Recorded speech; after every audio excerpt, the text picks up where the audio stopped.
మద్రరాజా, రథచక్రాన్ని బురద నుండి బయటికి తీయండి. నేను రథసారథిని మాత్రమే, ఈ సేవకుణ్ణి కాదు కర్ణ.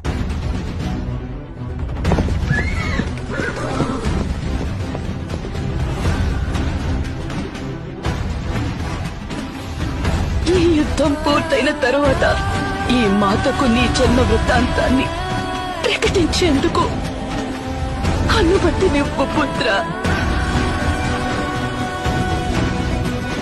ఇదే అనువైన సమయం. అంగరాజు కర్ణుణ్ణి వధించు. సోదరా